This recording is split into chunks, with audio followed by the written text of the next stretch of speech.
My name is John Mulay. I'm an entrepreneur and the founder at Viatu Shuleni, and better still, I'm an activist. What is your understanding?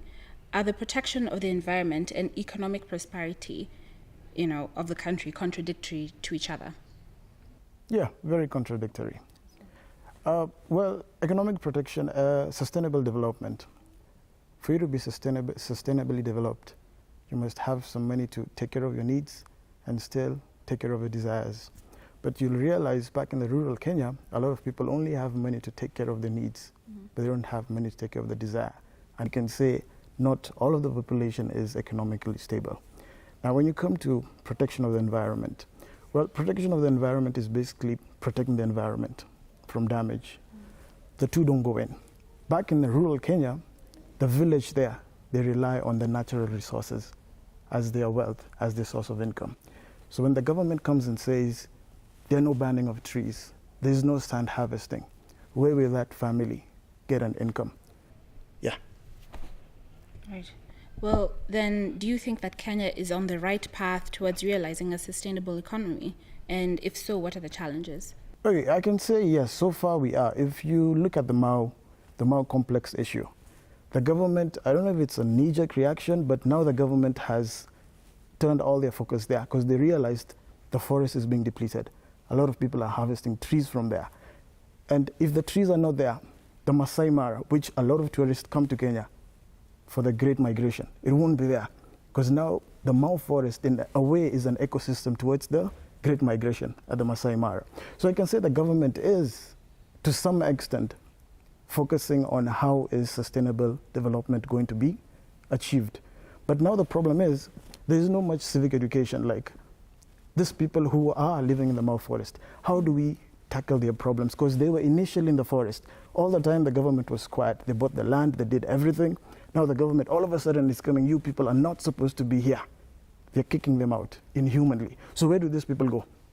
How can Kenya ensure that there is meaningful public participation by all stakeholders, especially when it comes to sustainable economic development? We've always had this term, participation, stakeholders, but we're not dwelling on solutions.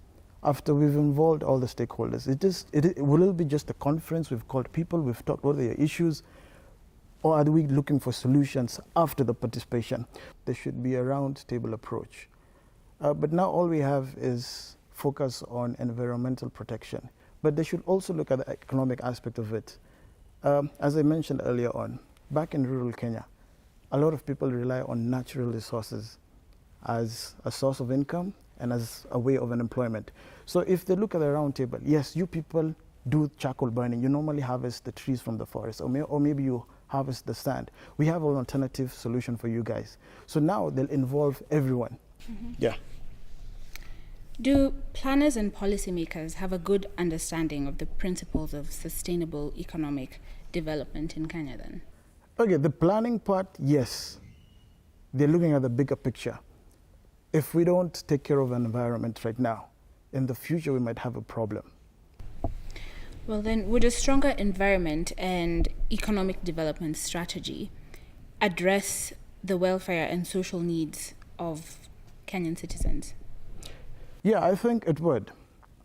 If we addressed the Mau issue correctly at the right time when the people were moving into the Mau forest, right now those people will now focus on different things like the road, the hospitals, the schools. But right now the people are displaced. Right now they're focusing on how are we going to survive the next day. We don't have a home. We've been kicked out of the forest. Where are our kids going to learn? And right now there's a conflict between the Maasai and the Rift Valley. So I think in one way or the other, they should have come in earlier. But now everyone is displaced. Yeah. Could a more privately driven economy cure Kenya from corruption? I don't think so. Kenya, the real problem is rule of law. The rule of law is not fully implemented. If the rule of law was fully implemented, I don't think we need the private sector. Can Kenya learn and borrow from the German model of a social and ecological market economy? Two things I'll mention. The proposed measures the Millennium Development Goals and the Kyoto Protocol. Now, the Millennium Development Goals, Germany, in a way, the partners who are with them, they're doing incentives. If you don't attain the Millennium Development Goals, we'll not fund you. Germany should continue doing incentives. If you as a democratic republic, if you don't do this, we'll not fund you.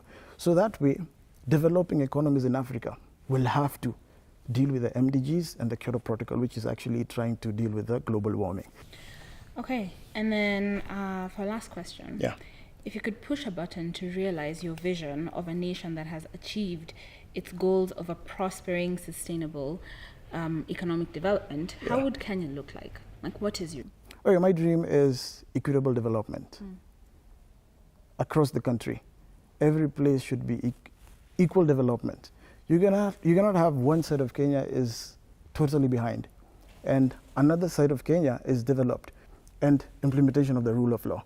If you get involved in corruption, simply because you're in government, not that you'll not go to jail. So I think government should come up with a policy. Let's develop the country as a whole.